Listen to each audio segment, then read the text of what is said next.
Friends, स्वागत है आपका हमारे YouTube channel GK with me में। जैसा कि आपको पता है, हमने इंडियन पॉलिटी की क्लासेस शुरू की हैं और हमने 2 क्लास जो है वो इंडियन पॉलिटिक्स की आपको पढ़ा दी हैं, एक मौलिक अधिकारों के बारे में और एक भारतीय संविधान में जो अनुसूचियां हैं उनके बारे में। तो आज की क्लास में, जैसा कि आपको बोर्ड पर लिखा हुआ दिखाई दे रहा है, आज की क्लास में हम पढ़ेंगे राज्य के नीति निदेशक तत्वों के बारे में। ठीक है, हमारे भारत के संविधान में क्या दिया गया है, राज्य के नीति निदेशक तत्व दिए गए हैं, जिसका मतलब क्या होता है कि राज्यों को कुछ निर्देश दिए गए हैं कि वो इन टॉपिक्स पे क्या करें, काम करें, ताकि राज्य में रहने वाले लोगों की भलाई हो सके। यानी कि उनके जो इम्प्रूवमेंट है उसके लिए जो राज्य सरकारें हैं वो काम करें और राज्य को अच्छा बनाएं। ठीक है, तो जो राज्य के नीति निदेशक तत्व हैं ये किससे प्रेरित होकर हमने लिए हैं, ये हमारे भारत के कौन से संविधान में आते हैं। ठीक है, तो ये हमारे भारतीय संविधान के भाग 4 में आते हैं। हमने भाग 4 में क्या रखा है, जो राज्य के नीति निदेशक तत्व है उन्हें रखा है। और हमने ये किससे प्रेरित होकर लिए हैं, आयरलैंड का जो संविधान है उससे प्रेरित होकर हमने क्या लिए हैं, राज्य के जो नीति निदेशक तत्व है उससे प्रेरित, आयरलैंड के जो संविधान है उससे प्रेरित होकर हमने राज्य के नीति निदेशक तत्वों को हमारे संविधान में क्या दी है, जगह दी है। ठीक है, तो ये कौन से आर्टिकल के बीच में आते हैं जो राज्य के नीति निदेशक तत्व हैं। आर्टिकल 36 से किसमें काउंट होते हैं, 51 में क्या है, आपके राज्य के नीति निदेशक तत्व हैं। ठीक है, जो राज्य के नीति निदेशक तत्व हैं ये क्या कहते हैं, ये मौलिक अधिकारों से बिल्कुल अलग होते हैं, क्योंकि मौलिक अधिकार जो थे वो आपके बिल्कुल मतलब ऐसे अधिकार थे जिन्हें आपसे कोई छीन नहीं सकता था। उस पर सरकार को कानून बनाना ही बनाना था। अगर उन कानूनों पर आपके साथ में कोई भेदभाव किया जाता था तो उसके लिए क्या थी, सजा थी। उन अधिकारों को लेकर क्या दी जाती थी आपको, उन जो भी आपके कानूनों के का हनन करता था उसे सजा मिलती थी। ठीक है, या संसद कोई ऐसा कानून लागू कर देती थी जिससे आपके मौलिक अधिकारों का हनन होता था तो उसे पूरी तरह से निरस्त किया जा सकता था। परंतु राज्य के जो नीति निदेशक तत्व हैं वो मौलिक अधिकारों से बिल्कुल अलग है। इसमें ऐसा नहीं है, मतलब इसमें कोई भी इंसान सुप्रीम कोर्ट की शरण नहीं ले सकता। ये न्यायालय के द्वारा क्या नहीं है, परिवर्तनीय नहीं है। यानी कि सुप्रीम कोर्ट इस पर कोई भी कार्रवाई नहीं करेगा। ये सिर्फ एक राज्य को निर्देश दिया गया है कि आप इन पर काम कीजिए। ठीक है, तो आज की क्लास में हम पढ़ेंगे आज के राज्य के जो नीति निदेशक तत्व है उन सब के बारे में। तो ये कहाँ से शुरू होते हैं, आपके आर्टिकल 36 से लेकर 51 तक आते हैं। कहाँ से है, 36 से 51 तक, क्योंकि जो आर्टिकल 12 है, आर्टिकल 12 से 35 तक क्या थे, आपके मौलिक अधिकार थे। और मौलिक अधिकारों के बाद आपका क्या शुरू होता है, राज्य के नीति निदेशक तत्व शुरू होते हैं, जो आपके आर्टिकल 36 से किसमें है, 51 में है, और आयरलैंड के संविधान से ये प्रेरित है। तो आज की क्लास में हम पढ़ना शुरू करते हैं। जो आर्टिकल 36 है वो क्या कहता है, आर्टिकल 37 क्या कहता है, और आर्टिकल जो 38 है वो आपका क्या कहता है। जो आर्टिकल 36 है इसमें क्या कहा गया है कि जो आर्टिकल 12 में क्या दी गई है, आपके राज्य की परिभाषा दी गई है, वो यहाँ पर लागू होती है। आर्टिकल 36 में क्या कहा गया है कि जो राज्य की परिभाषा है वो यहाँ पर लागू होगी, किसमें, आर्टिकल 36 में। यानी कि इसमें राज्य की परिभाषा ही दी गई है, एक तरीके से लगा लीजिए, ये राज्यों के बारे में इसमें बताया गया है। ठीक है, इसके बाद जो आर्टिकल 37 है वो कहता है कि इसमें क्या है, ये न्यायालय के द्वारा क्या नहीं है, परिवर्तनीय नहीं है। यानी कि इस पर न्यायालय कोई भी कार्रवाई नहीं कर सकता, इस पर हम न्यायालय की शरण नहीं ले सकते। क्या है, ये न्यायालय के द्वारा परिवर्तनीय नहीं है। यानी कि न्यायालय में इस पर कोई कार्रवाई नहीं होगी, हम इसके खिलाफ कोई भी केस नहीं कर सकते अगर कोई भी राज्य इनका पालन नहीं करता है तो। ठीक है, इसके बाद जो आर्टिकल 38 है ये मोस्ट इंपॉर्टेंट आर्टिकल है आपका। ये कहता है कि जो भी राज्य है, राज्य क्या करे, राज्य के लोगों को सामाजिक न्याय, आर्थिक न्याय और राजनीतिक न्याय उपलब्ध कराए। और राजनीतिक, इसका अर्थ क्या हुआ, मतलब ये कौन से न्याय से संबंधित है। यानी कि हम एक ऐसे देश में रहते हैं जिसमें सभी नागरिकों के लिए क्या है, सभी समान प्रकार के अधिकार दिए गए हैं। तो जो राज्य के नीति निदेशक तत्व हैं वो सरकार को आर्टिकल 38 के तहत ये निर्देश देते हैं कि जो समाज के लोग हैं उन्हें क्या मिले, सामाजिक, आर्थिक और राजनीतिक तीनों स्तर पर समान अधिकार मिले। ऐसा नहीं हो कि 2 अलग अलग समुदाय के लोगों के साथ में क्या किया जाए, अलग अलग प्रकार का भेदभाव किया जाए, या समाज में उन्हें किसी निचले स्तर पर रखा जाए। आर्थिक यानी कि उन्हें पैसे के मामले में किसी 1-2 काम करने वाले लोगों की श्रेणी में जो भी लोग आते हैं उन्हें अलग अलग करके तनख्वाह दी जाए, ऐसा नहीं होगा। अगर क्या कहता है, आर्थिक न्याय की बात करता है और यहाँ पर राजनीतिक न्याय की बात कही गई है। ठीक है, तो सामाजिक, आर्थिक और राजनीतिक न्याय की बात क्या करता है, आपका आर्टिकल 38 करता है, जिसके तहत क्या बताया गया है कि समाज में क्या होगा, इनसे जो है मतलब आप राज्य जो है वो सामाजिक, आर्थिक और राजनीतिक आधार पर किसी के साथ अन्याय नहीं होने देगा, उन्हें समान अवसर, समान न्याय की बात करता है। कौन सा? आपका आर्टिकल 38। और जो आपका आर्टिकल 37 था वो क्या कहता है कि ये न्यायालय के द्वारा क्या नहीं है, परिवर्तनीय नहीं है। जो सुप्रीम कोर्ट है, जो मौलिक अधिकार थे उसमें हम किसकी शरण ले सकते थे? आर्टिकल 13 के तहत क्या थे? वो न्यायालय के द्वारा परिवर्तनीय थे, उसमें हम सुप्रीम कोर्ट की शरण ले सकते थे, याचिकाएं दायर कर सकते थे। लेकिन जो आर्टिकल 37 है वो क्या कहता है कि वो आपका न्यायालय के द्वारा परिवर्तनीय नहीं है। राज्य सरकार चाहे तो इन निर्देशों का पालन कर सकती है और चाहे तो इसका पालन नहीं भी कर सकती। ठीक है, जो आर्टिकल 36 है उसमें क्या दिया गया? आपके राज्य की परिभाषा दी गई है। ठीक है, जो 36 है, जो पहला है वो क्या बताता है? आपके राज्य के बारे में बताता है। जो आर्टिकल 37 है वो क्या बताता है कि ये क्या है? न्यायालय के द्वारा परिवर्तनीय नहीं है, मतलब कि इनके खिलाफ कोई भी कार्रवाई नहीं हो सकती। आर्टिकल 38 जो है वो आपको सामाजिक, आर्थिक और राजनीतिक न्याय के बारे में बताता है कि सभी जो नागरिक है उन्हें सामाजिक, आर्थिक और राजनीतिक न्याय मिलना चाहिए। ठीक है, इसके बाद हम पढ़ेंगे आर्टिकल 39 के बारे में। जो आर्टिकल 39 है वो आपका बहुत बहुत इंपॉर्टेंट आर्टिकल है, तो उसके बारे में हम अभी पढ़ना शुरू करते हैं कि जो आपका आर्टिकल 39 है वो क्या कहता है। जो आपका आर्टिकल 39 है ये क्या कहता है कि समान न्याय क्या मिलेगा? राज्य के जो लोग हैं उनके साथ क्या होना चाहिए? समान न्याय होना चाहिए। और क्या मिलेगी? निःशुल्क विधिक सहायता। अब जिस प्रकार से बहुत सारे केसेस होते हैं जिन पर कौन काम करते हैं? सरकारी वकील काम करते हैं, तो जो वो उनका केस लड़ते हैं वो विदाउट फीस लड़ते हैं, तो इसलिए क्या मिलती है उन्हें? निःशुल्क विधिक सहायता जो राज्य के लोग हैं उन्हें दी जाती है। ठीक है, तो क्या होना चाहिए इसमें? समान न्याय होना चाहिए, यानी कि दो अलग अलग लोगों के बीच में भेदभाव ना हो, सभी के साथ समान तरीके का व्यवहार किया जाए, उनके साथ समान न्याय हो। तो राज्य आपका क्या कहता है, मतलब जो राज्य के नीति निदेशक तत्व हैं वो क्या कहते हैं कि समान काम के लिए समान वेतन। आर्टिकल 39 में क्या दिया गया है? समान काम के लिए क्या होना चाहिए?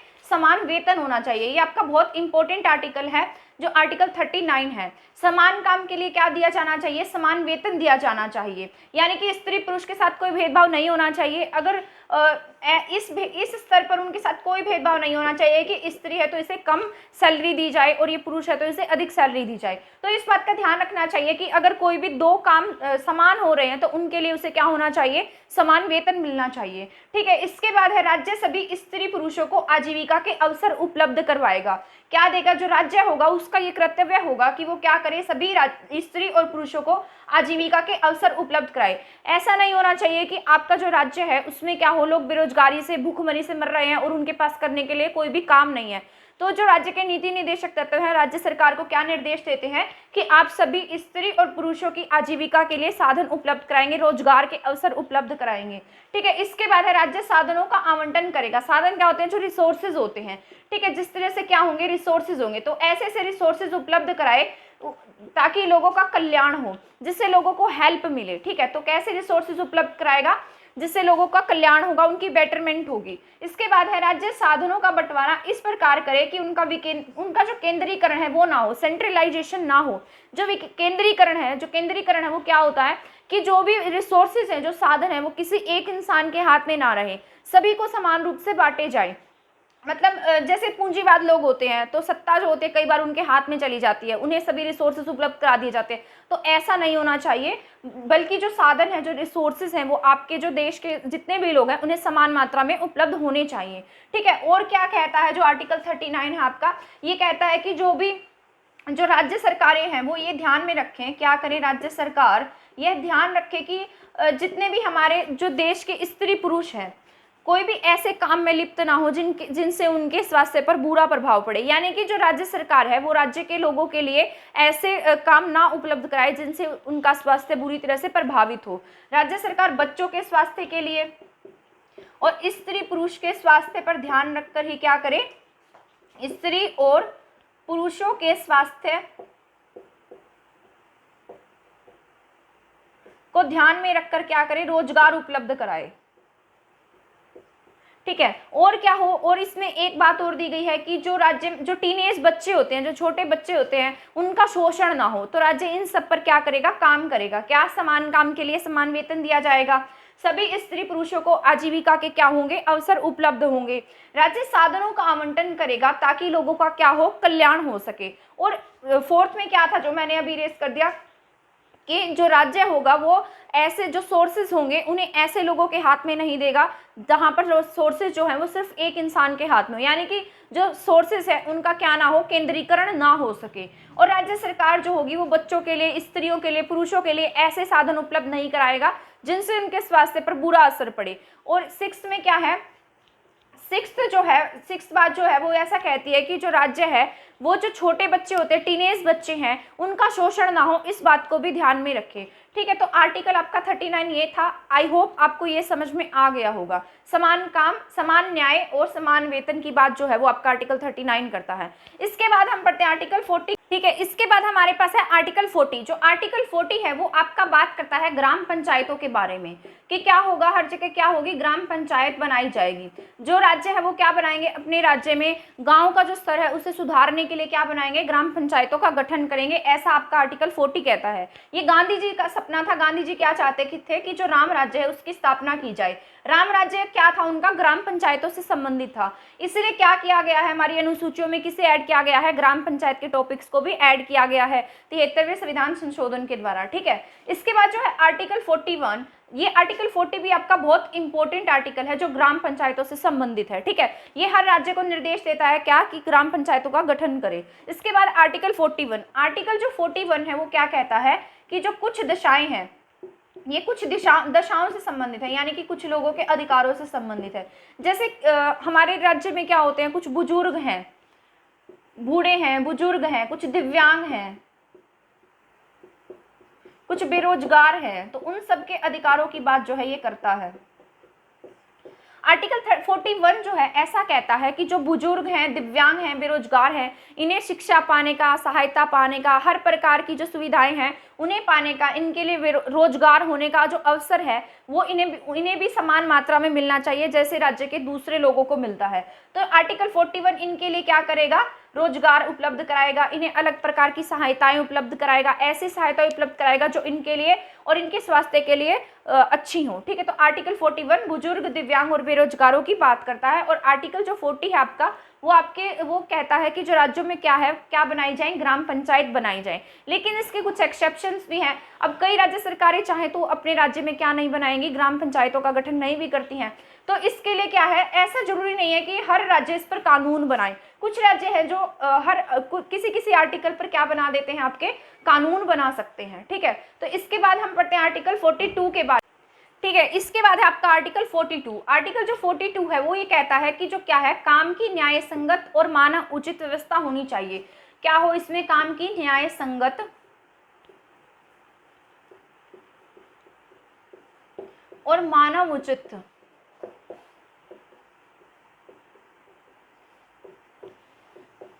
व्यवस्था हो।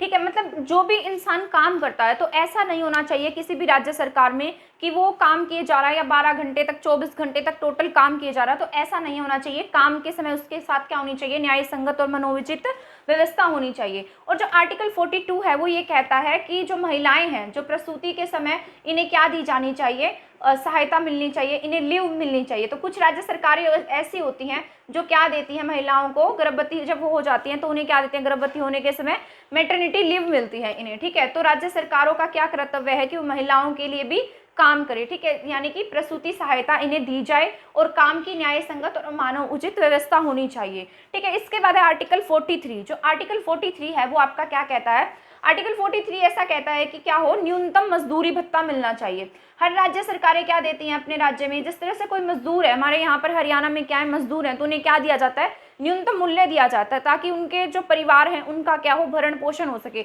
यानी कि इतनी सैलरी तो एक इंसान को दी जानी चाहिए जिससे कि उसके घर का पालन पोषण हो सके। तो न्यूनतम मजदूरी भत्ता दिया जाना चाहिए।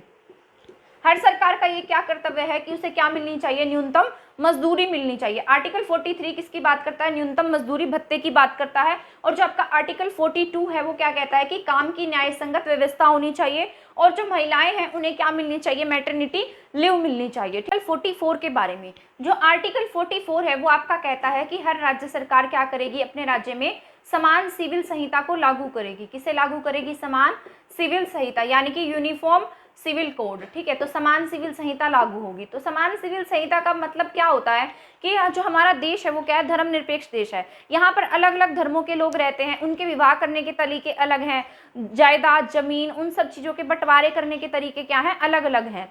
तो जो हमारा आर्टिकल 44 है वो ये कहता है कि हर राज्य में क्या हो, समान सिविल संहिता लागू हो, जिससे जाति में और धर्म या जो भी इंसान किसी भी जाति का है, किसी भी धर्म का है या किसी भी समुदाय का है, उस पर वो सभी कानून लागू किए जाएंगे जो एक कानून, जो भी हमारा भारतीय संविधान का कानून है उसमें दिए गए हैं, उसके अनुसार वो विवाह करेगा। उसी के अनुसार जायदाद, जमीन, सभी मामले कानून के अनुसार होंगे, ना कि धर्म, जाति और समुदाय के आधार पर। तो हर राज्य राज्य के नीति निर्देशक तत्व क्या निर्देश देते हैं कि हर राज्य में समान सिविल संहिता लागू हो, ठीक है। तो जाति, धर्म, समुदाय के आधार पर कोई भी जो भी धर्म है वो काम ना कर सके, यानी कि कानून के अनुसार इसमें काम होगा। तो जो समान सिविल संहिता वाला पहला राज्य कौन सा है, हमारा इंडिया का पहला राज्य गोवा है, जिसने क्या किया है, समान सिविल संहिता अपने राज्य में लागू किया है। जब 1961 में ये पुर्तगालियों से आज़ाद हुआ था, तभी से यहाँ पर क्या लागू है, आपका समान सिविल संहिता लागू है, ठीक है। क्या लागू है, समान सिविल संहिता। और उत्तराखंड सरकार ने भी ये वादा किया था, अभी थोड़े टाइम पहले उत्तराखंड में इलेक्शन हुए थे, तो उत्तराखंड सरकार ने भी वहाँ के लोगों से वादा किया था कि यहाँ पर अगर बीजेपी की सरकार आती है तो वो क्या लागू कर देंगे, यहाँ पर समान सिविल संहिता लागू कर देंगे, ठीक है। तो क्या होगा, सबके लिए समान कानून होगा। तो आर्टिकल 44 आपके समान कानून की बात करता है, समान सिविल संहिता, यूनिफॉर्म सिविल कोड की बात करता है, ठीक है। आई होप आपको ये आर्टिकल 44 जो है वो समझ में आ गया होगा। इसके बाद हम पढ़ना शुरू करेंगे। इसके बाद आपका जो आर्टिकल 45 है वो बात करता है 0 से 6 वर्ष के जो बच्चे होते हैं उन्हें निःशुल्क और अनिवार्य शिक्षा देने की जो बात है वो आर्टिकल 45 करता है, निःशुल्क और अनिवार्य शिक्षा। पहले जो ये आर्टिकल 45 है इसमें क्या ऐड था, मैं आपको बता देती हूँ। इसे जो ऐड किया गया है 86वें संविधान संशोधन के द्वारा इसे ऐड किया गया है। पहले जो 0 से 6 साल के बच्चे हैं उनकी जो शिक्षा है वो इसमें ऐड नहीं थी, इसे 86वें संविधान संशोधन 2002 के द्वारा आर्टिकल 45 में ऐड किया गया है। इसमें पहले जो 6 से 14 साल के बच्चे हैं उनके एजुकेशन की जो बात है वो आपका आर्टिकल 45 करता था, लेकिन अब 6 से 14 साल के जो बच्चे हैं उनकी एजुकेशन को मौलिक अधिकार बना दिया गया है और इसे 21A, आर्टिकल 21A जैसा कि मैंने आपको पढ़ाया भी था उसमें इन बच्चों की एजुकेशन को जोड़ दिया गया है। और जो आर्टिकल 45 है इसमें 0 से 6 वर्ष के बच्चों की बात कही गई है, यानी कि हर जगह क्या होता है, हर राज्य किसका उपबंध कराता है, हर राज्य में क्या है, अलग अलग आंगनबाड़ी बनाई गई है, ठीक है। कहीं कहीं प्ले स्कूल भी, अब हमारे हरियाणा सरकार ने क्या किया है, आंगनबाड़ियों को प्ले स्कूल में कन्वर्ट कर दिया है। तो ये क्या करेंगे, ये सभी आर्टिकल 45 के तहत किया गया है। जो 0 से 6, यहाँ पर कितने साल के बच्चे जा सकते हैं, 0 से 6 साल के बच्चे जाते हैं, जहाँ पर बच्चों को खाना दिया जाता है, बच्चा थोड़ा पढ़ना सीख जाता है, बोलना सीख जाता है। तो इसलिए क्या बनाई जाती है, हर राज्य में आंगनबाड़ी बनाई जाती हैं, ठीक है। तो किसके लिए काम करती हैं ये, 0 से 6 वर्ष के जो बच्चे हैं उनके लिए काम करते हैं। वहाँ पर उन्हें निःशुल्क शिक्षा दी जाती है, अच्छा खाना पीना भी यहाँ पर बच्चों को मिलता है। और जो आपका आर्टिकल 6 to 14 है वो किस में ऐड कर दिया, यहाँ से उठाकर आपके मौलिक अधिकारों में डाल दिया गया है और वो 21A में रखा गया जो आपके शिक्षा के अधिकार की बात करता है। और इसे कौन से आर्टिकल से ऐड किया गया, आपका 86वें संविधान संशोधन 2002 के द्वारा इसे किस में ऐड कर दिया गया, आपके आर्टिकल 45 में, ठीक है। इसके बाद हमारे पास आता है आर्टिकल 46। जो आर्टिकल 46 है वो आपका जो अनुसूचित जाति है और जो जनजाति है उनके बारे में, उनके अधिकारों के बारे में बात करता है, ठीक है। कौन सा आर्टिकल 46 किसकी बात करता है, SC और ST की, अनुसूचित जाति और जनजाति की जो बात है वो आर्टिकल 46 करता है।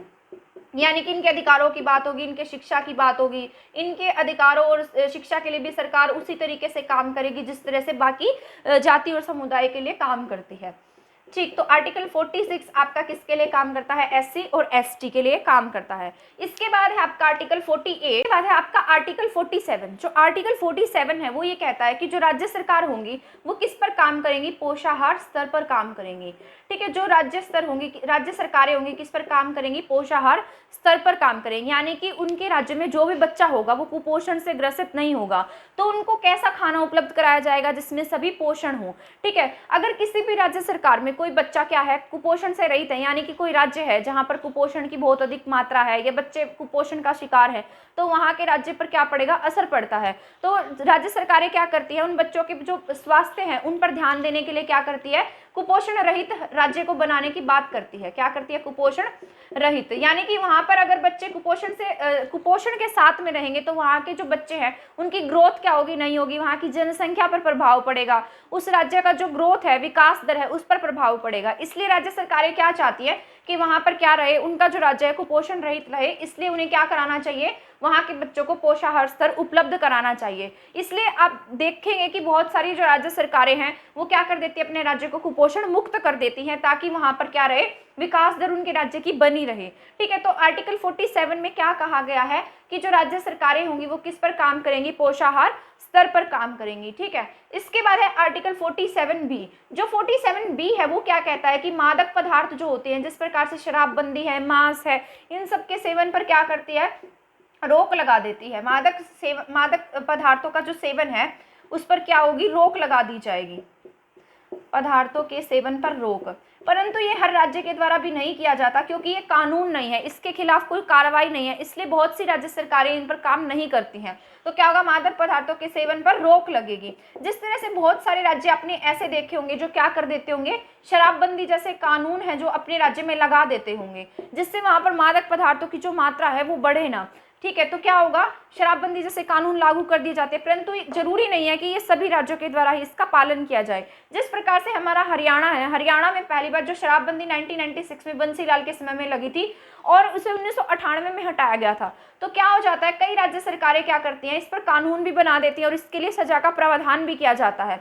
तो और बहुत सारी राज्य सरकारें हैं जो राजस्व के लिए क्या करती है, क्योंकि शराब से बहुत अधिक पैसा आता है, तो क्या करती हैं, वहां पर शराबबंदी नहीं करती हैं, सिर्फ पैसे के बारे में सोचती है। तो ये बात थोड़ी सी गलत है, उन्हें राज्य के जो नीति निदेशक तत्व हैं उनको ध्यान में रखते हुए कानून बनाने चाहिए। पर हम इसके लिए कुछ नहीं कर सकते, क्योंकि इस पर कोई भी मतलब कार्रवाई नहीं है, इसके लिए हम सुप्रीम कोर्ट की शरण में नहीं जा सकते हैं। इसके बाद हम पढ़ेंगे आर्टिकल 48 के बारे में। जो आर्टिकल 48 आपका आर्टिकल 48 जो आर्टिकल 48 है वो कहता है कि कृषि और पशुपालन, जो राज्य के नीति निदेशक तत्व हैं वो राज्य सरकार को निर्देश देते हैं कि जो सरकार है वो कृषि पर ध्यान दे, वहाँ के पशुपालन पर ध्यान दे।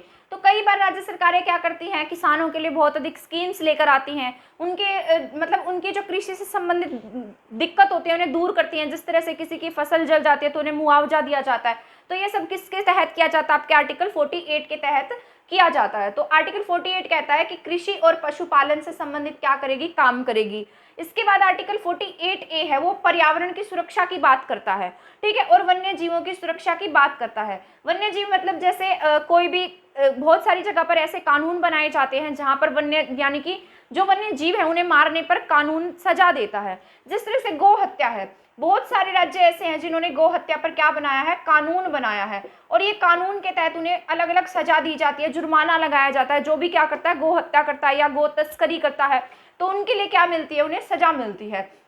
तो ये सब किसके तहत दिया जाता है, आपके आर्टिकल 48A के तहत पर्यावरण का संरक्षण कहा गया है और वन्य जीवों की सुरक्षा की बात आर्टिकल 48 में कही गई है। और इसी प्रकार हरियाणा सरकार ने 2015 में क्या बना दिया, इस पर कानून बनाया। हमारे हरियाणा में क्या बनाया गया है, गौ हत्या पर कानून है, इसके तहत सजा भी दी जाती है और इसके तहत क्या है, जुर्माने का भी प्रावधान है। तो बहुत सारी स्टेट ऐसी हैं जिसने किस गौ हत्या पर क्या बनाए हैं, कानून बनाए हैं। इसके बाद आपका आर्टिकल 49।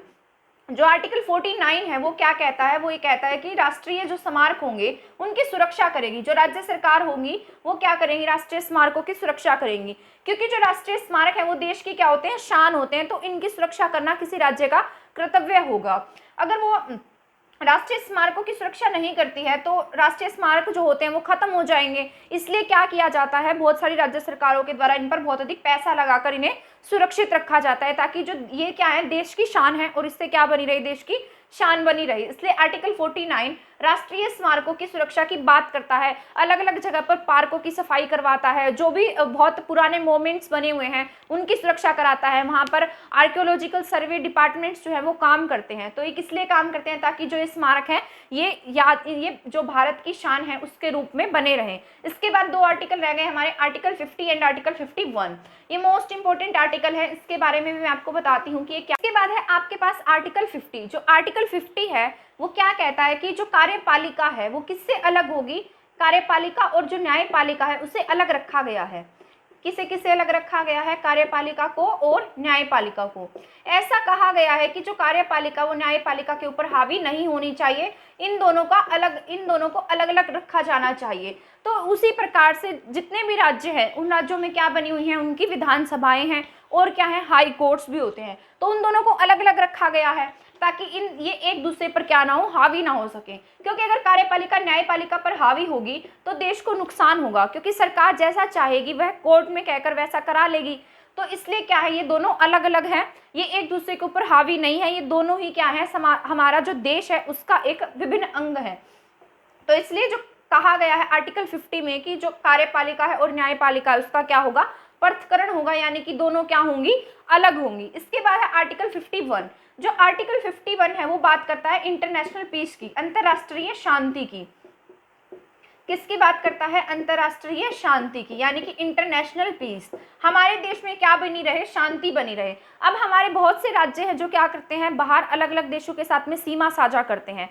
तो आर्टिकल 51 ये कहता है कि आप क्या करें, इसके तहत इंटरनेशनल शांति को बनाए रखें कि बाहर किसी भी देश के साथ में युद्ध जैसी स्थिति पैदा ना हो, और जितना हो सके अगर कुछ ऐसी कंडीशंस हो भी जाती हैं तो बात के द्वारा क्या करें, उसे सुलझाने की कोशिश करें। ठीक है, इंटरनेशनल स्तर पर रोजगार करें और शांति को बनाए रखें। तो आर्टिकल 51 आपके किसकी बात करता है, अंतरराष्ट्रीय शांति की बात करता है। ठीक है, तो आर्टिकल जितने भी थे मैंने आपको यहाँ करा दिए हैं। आर्टिकल 51 तक थे, ये कितने से कितने थे, 36 to 51 थे। कहाँ से लिए गए थे, आपके आयरलैंड के संविधान से प्रेरित होकर ये लिए गए। तो ये कितने आर्टिकल थे, 36 to 51 राज्य के नीति निर्देशक तत्व थे। तो आज की क्लास में मैंने आपको ये सभी करा दिए हैं। आई होप आपको ये सब अच्छे से समझ में आ गया होगा। अगर आपको मेरी क्लास अच्छी लगती है या पसंद आती है तो प्लीज़ मेरी क्लास को शेयर करना और मेरी वीडियो को शेयर करना, मेरे चैनल को सब्सक्राइब करना ना भूलें। थैंक यू, धन्यवाद।